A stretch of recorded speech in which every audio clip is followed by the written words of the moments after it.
our lunch and learn. We come to you every Tuesday, but Monday was a bank holiday. We've changed it from Tuesday to Wednesday.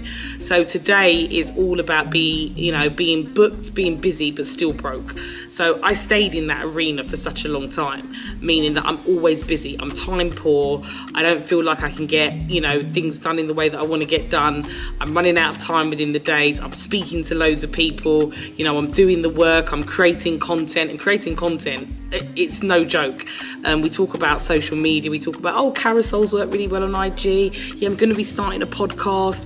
Yep, I'm going to be starting a Facebook group or my own community or a LinkedIn group. Yeah, I'm going to be doing LinkedIn lead generation.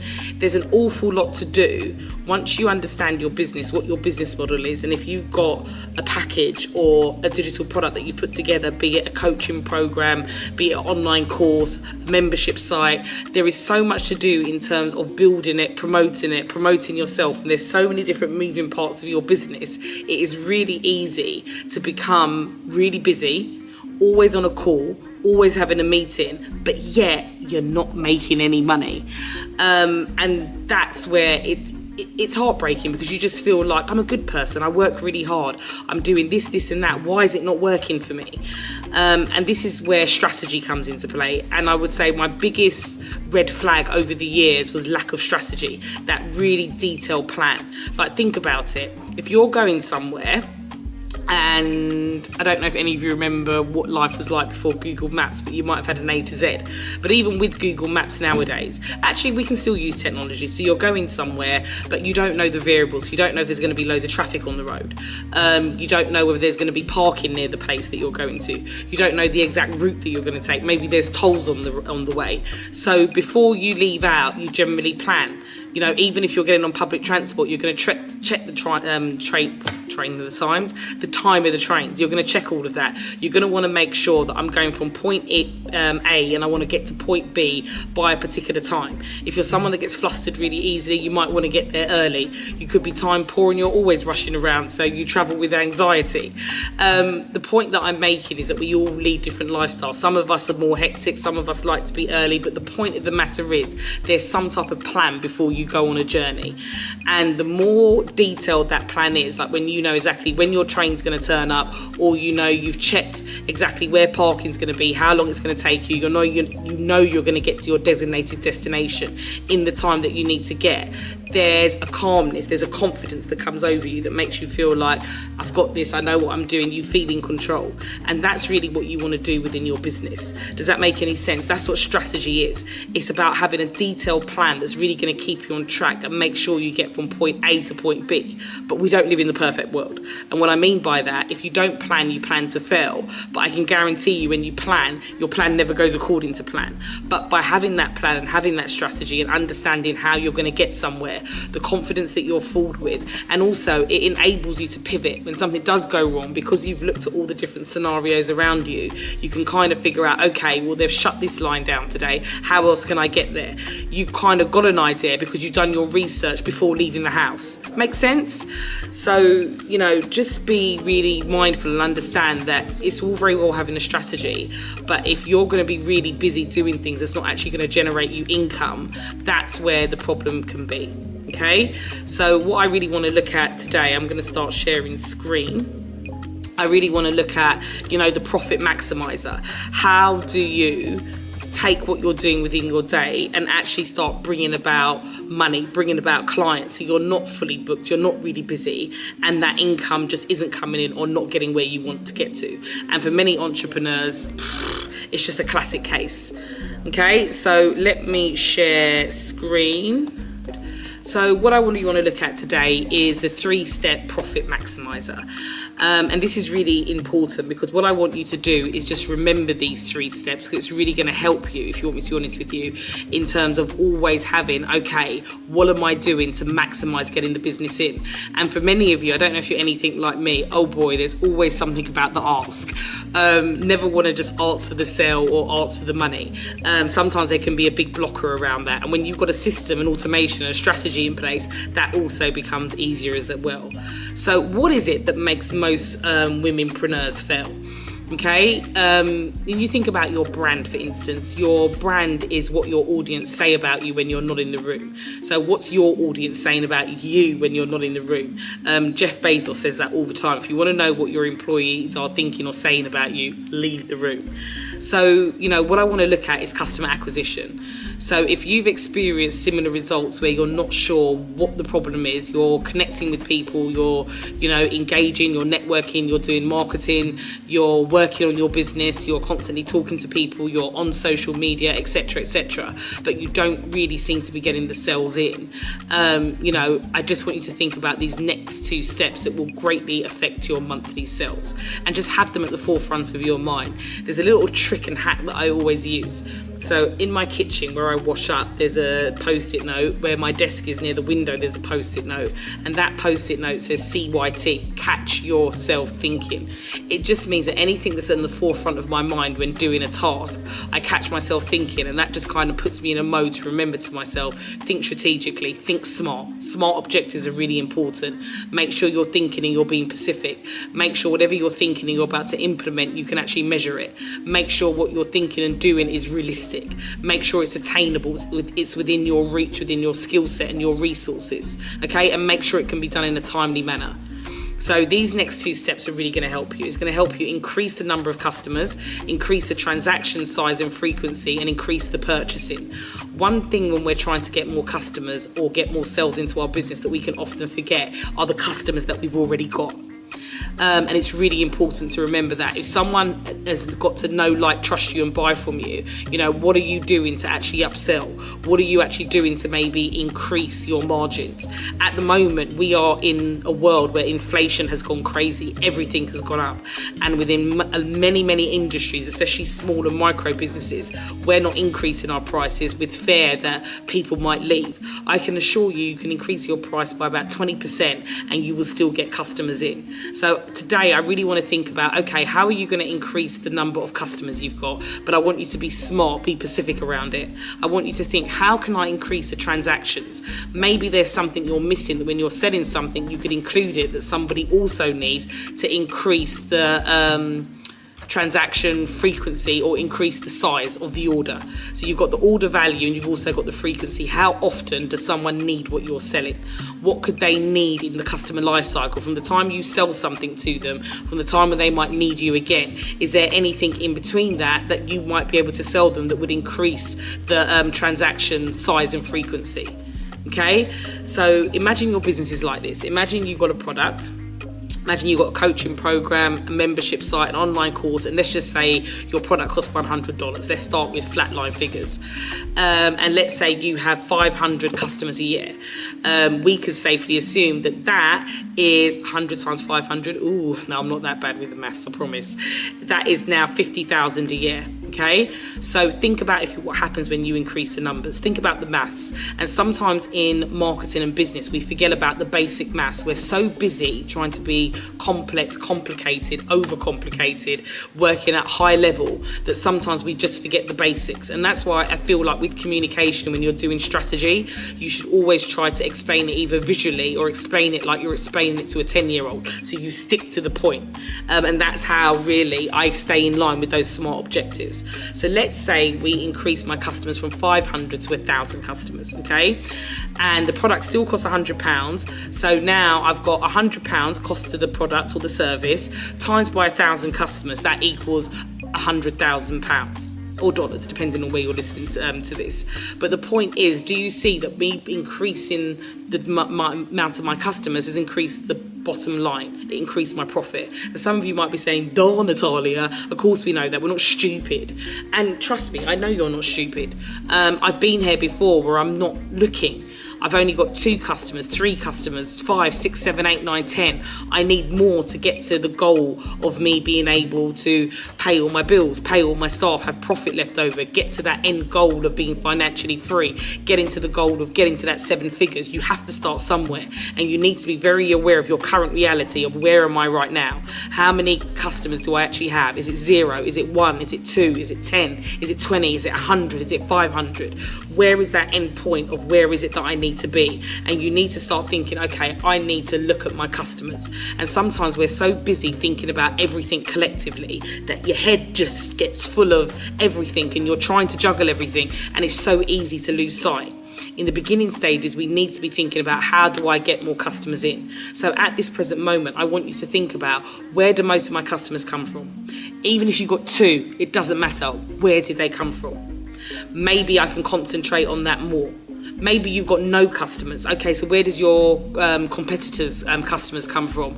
If you're putting any content out, where are you getting the most engagement? Where are you having the most success of warming leads up to get to that first sale? Makes sense? So I want you to look at your business and really think realistically, where are my customers coming from? Where have they got a need for me? Where can I go and find them? If you've got 10 channels that you're trying to look for them on, you've got work to do on 10 channels. That means now you're working constantly, you're busy, and you're not getting the sales in. So you've got to learn how to be smart. You've got to learn how to be specific, and you've got to learn how to niche. You've got to learn how to understand who is your target audience and who are your segments within that target audience. You've got your main target audience, but they're made up of different people. So you need to think to yourself, who are the people I'm going to target first? Who are the people who are buying from me at present? Because when you've got messaging going out to everybody, but no one in particular, it doesn't land. And that can be a blocker of you bringing more customers in. So there's a lot to think about, but I just want you to think about your customers and how you can get more. Okay, stick within the Women into Digital Business community. If you haven't watched the masterclass about how funnels can help with this, Abby, if you could put a link in the chat, that would be absolutely amazing. Please make sure you check out the Queen of Funnels Mastery Program. It's a game changer. It's really going to help you drill down the important things and help you to really focus on leads and customers, and be able to prioritize and have a strategy that's put in place where you can really focus on being busy, but being busy in the right areas and making sure that you're getting booked and you're actually selling your product or service. So not only can we increase our customers, but we do need to look strategically at, okay, how are we going to do that? Where are they coming from? And really look at the data. One of the things this digital age gives you is data. And if you're anything like me, I don't like maths. I've never liked maths, just by the way. The numbers, they freak me out. But data, I've gotten really used to working with data and understanding the numbers more, just to let you know, and getting the telltale signs of where I could be more successful. Makes sense? And it's a game changer.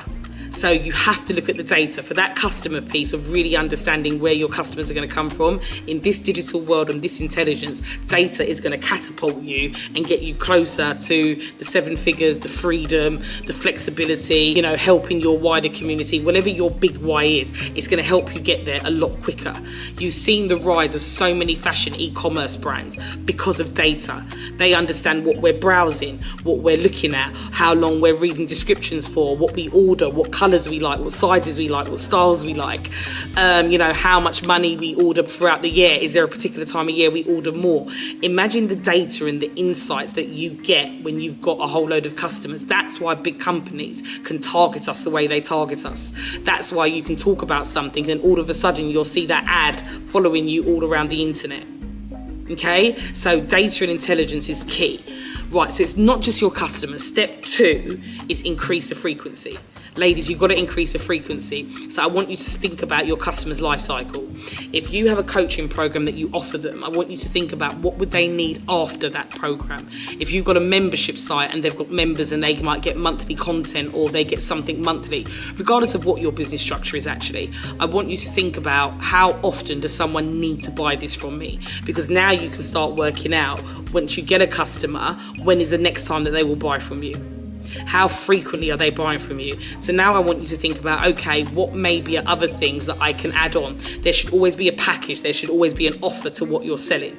That way, you're upselling, but you've also got frequency coming in. There might be other things they need once a certain time lapse has passed. Maybe you offer an online course and there's something they've got to do after that course. But once they've done that thing, there might be something else that they're going to need to get them ahead or get them within their journey. Maybe it's partnering with other people that can offer your customers something within the life cycle that you get a commission off that person for offering it, but you're Does that make sense? You're increasing the frequency of your customer purchasing from you. But ladies, you've got to serve your customer. You can't just say something just because you want the money. What you'll find is you'll be a one-hit wonder. It might work, but there won't be longevity in it. There has to be authenticity within what you do, especially when you're offering services, especially for coaches, consultants, speakers, content creators. You've got to be authentic. So when you're thinking of increasing frequency, regardless of what strategy that you try, make sure it's authentic. So it could be partnering, it could be upselling. My first e-commerce business was a candle store. We increased the frequency by calculating exactly the burn time of a candle from the person ordering it, making sure there was a message series that coincide with the candle getting low, and making sure that we're targeting people from the amount of hours that the candle burned, assuming that they use the candle straight away. But again, we would have really strong messaging to encourage them to use the candle when they first got it. Even send us pictures which created user-generated content, would give them a discount off their next order. But then it would enable us to calculate, okay, if this candle burns for 80 hours, makes sense, you might burn it on an average time. You're never going to get it exact, but we still, within our marketing campaigns, are remarketing. We created a subscription model, so as soon as your candles run out, you can order it on subscription, which gives you a really significant discount. So how you do this and how you frame your business model, does that make sense? And how you might support it with other marketing strategies. I want you to think about, what else could I do, or how could I increase the frequency of the service that I sell or the product that I sell? Because if you increase that frequency, look what happens to the maths. Okay, so your customers, 1,000 a year, we just said, because we went from 500 to 1,000 on customers, correct? The product price is $100, but now rather than buying every year, my customer, your customer, is going to buy twice a year. So what have we done now? We've got £100 for the product, times by our 1,000 customers, but now we're timesing it by 2 because they bought twice within the year. That now gives us $200,000. Make sense? It's all about thinking about it from the number and the profit point of view. It's really, really important, because if you don't, you'll get caught up doing things that aren't bringing you return on investment. So step 3. Let's try and increase the transaction size. So this is where upselling can come in, as well as multiple other things as well. So if we increase the transaction size, we've got our 1,000 customers a year, okay? The product now, rather than costing 100, it's gonna cost 200. And then that frequency which we increase is twice a year. So now we've got $200, we've increased the price of our product or service, times by 1,000 customers, then times 2 because they've bought twice in the year, now gives us 400,000. So increasing your product size, you might be thinking, well, Natalia, how on earth am I going to double the size of my products and service? I know inflation's gone up, but do you know what I mean? Just doubling something, I'm just going to lose customers. True. But remember, even when I was talking about frequency, and all of the ideas I'm giving you can work in any of the 3 steps. It depends how you use the framework. If you think about the cost of a product, what you could do is put together a package and offer. You know, how many of you have seen something on Amazon, and then as you've clicked on the product description, what will come up is frequently bought together. So I want you to think about your digital products. I want you to think about your service and think, what else would my customer need? What will be frequently bought with the core thing that I sell? How can you increase? How can you double the price of your product or service and justify it? What could you add on to it that serves your client as well? Like I said, you've got to serve your client or customer, whatever terminology you prefer. You've got to serve them. There's got to be that authenticity there. You can't just do this exercise and it's just all about the money. It also has to be like, how can you sincerely, genuinely help someone to be able to get to where they need to be at a price that is reasonable and great for them, but a price that also gives you a viable, profitable business. Okay, you've got to try and create that win-win. So when you're looking at your product, I want you to think, what else could you add? For those of you that are coaches or consultants, you know, people prefer things in different formats. So you might have an online course for me, but maybe I also want to read that topic in a book. Maybe I want to turn up to sessions so I can ask you questions and not just have it online on demand. Maybe I would like to just have one-on-one sessions to make sure I'm on the right track. Okay, maybe I want some type of membership or subscription support model that goes with it, that now doesn't just give double the price, but maybe you can do an add-on that actually brings in another revenue. You might have coaches and consultants. Maybe your clients need some type of workbook. Okay, maybe they need a printed version of it. I could keep going on, but the point of the matter is how could you change your product offering or your service offering to justify you doubling the price, and think about what else does my client need to be able to succeed, because there should always be that before and after, meaning your customer should be in a place before with a really big problem that they've got and they don't know how to solve it. Then you come along with your products and service and you offer a solution. Okay, and that solution now makes their life easier, successful. Whatever it is that you do in your before and your after, you want to be able to justify that in your product price. Okay, so those are the three main steps when we're talking about profit maximizer, and it's all about the maths, ladies. So even when you're thinking about the customer, you're thinking about the price of your product, which you would have done all of this stuff already, and you're thinking about the customer life cycle and the frequency of what your customers buy from you. I also want you to think about the maths within marketing. So we all know the customer value journey. Any of you that follow me know that I talk about the user journey and I talk about funnels all day long. A customer journey and a funnel are the exact same things, but typically the expression that we use globally is funnel. Those of you that know me, my name's Natalia, also known as the Funnel Queen. So within a funnel, the first stage that you've got is that awareness stage. This is you literally saying, here, I'm over here. And then you've got engagement, which is also known as the consideration stage within the funnel. This is where a prospect has been made aware of you by the marketing channels that you've picked. They're interested in what you're selling. So now they're considering you. This is where you'll go away and do research. And this is where also you as a business should be trying to figure out more about who your customer is so you can provide content that's going to connect. The next customer touch point and phase in the funnel that you want to push someone to is subscription. You want them to sign up to something, usually a lead magnet, usually an irresistible offer that they now have to give a name, an email address, and possibly a mobile or cell number. Then there's conversion. From those leads, you want to be able to make sure that you're converting into an actual sale. From the sale, you want to make sure that you're getting your audience really excited because you want to upsell your other products or services, which is the ascension ladder. You're going to be upselling. Then you've got advocacy. This is where you've got really happy customers and you want to make sure that they're giving you content that you can feed back down into that engagement and consideration stage, which is your word of mouth. So as people have been made aware of you, they're seeing how many other people's lives that you have affected, how great what you do is, and they also want to do it. Then you've got promote. This is where you might get an affiliate marketer, maybe a franchise, you might do brand partnership deals where ultimately someone is selling your product or service and they're taking a commission. Okay, you're giving them a reduced rate, they're taking some of the profit, and it's an arrangement. You've got someone else promoting and selling your product or service. So essentially that is how a funnel works, but the funnel works in the same way as the profit maximizer I just went through. That awareness stage, you have to think to yourself, well, how many impressions do I need on the marketing channels that I'm using to be able to push those people who have now been made aware of me and seen me through impressions? How many of those do I need to click the link in any of my content that might take them to a webinar, for example? So from the impressions, what percentage do I need as click-through rates? From the people that click through and, for example, listen to my webinar, well, how many of those people actually converted into a sale? Out of those people that converted into a sale, how many of those people will upsell and buy my other products or services? You've got to have the math sorted, because now you are figuring out and knowing to yourself, okay, depending on what channel I'm using, I need X amount of impressions. From those X amount of impressions, I need X amount of click-through rates to click through to the opt-in, collect people's details and email, text, and whatever the case may be. Out of those people, how many people actually convert into a sale? How many do I need?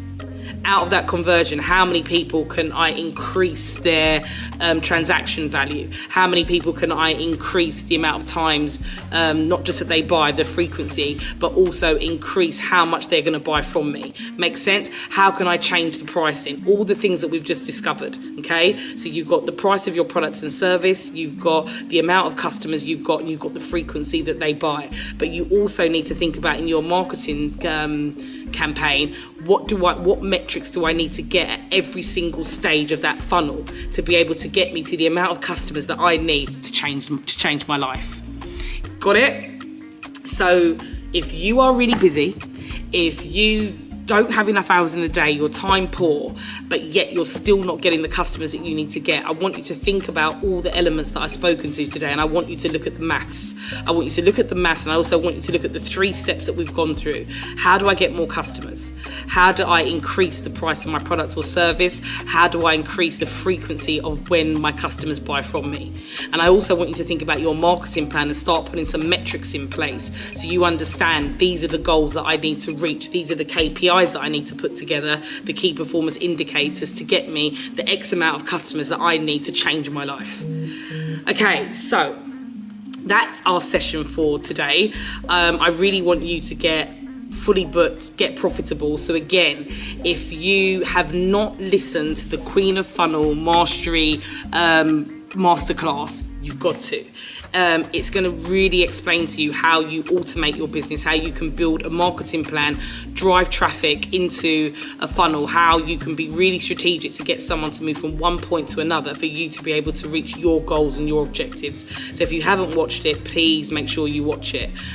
Also, there's going to be a replay of today's session. If you want to check out the replay and you want to go back through this tutorial today, please check out our YouTube. We will email you when it's up and ready. If you've anybody else that you know that would find this content useful, please make sure that you share. Share. Women in Digital Business is specifically for female entrepreneurs, black female entrepreneurs that have got the drive, the tenacity. You've got a product, you've got a program, you know what you're doing, but you're not just quite getting there. And when you know, and I want to help you with that know. I want to pass on all the information that I've learned spending years fading my way to success and just really show you how strategy works and how funnel and especially how technology in this digital age can help you just literally catapult. A lot of us are frightened of the tech, we're frightened of the software, we're frightened of the data, and it's not actually that hard once you know how. Because like I said, when you know, you know. So if you want to figure out how you can really use digital marketing, social media, how you can build a digital funnel that will automate your whole business so you can focus more on delivering and doing the things that you enjoy, make sure that you hang out with us. Make sure you're on our mailing list. Make sure you come into the community. We're going to be delivering more masterclasses. And like I said, the Queen of Funnel masterclass, it will really give you a much better understanding of how we use funnels. And if you really want to learn, just stick with us. Just make sure you follow us on socials. You're on our YouTube. Just follow us. We're so excited. We're building a community of some amazing women doing amazing things. So just always happy to have you here. So happy Wednesday, even though it's a Tuesday. That's the end of our lunch and learn. Hope you got loads of nuggets from that.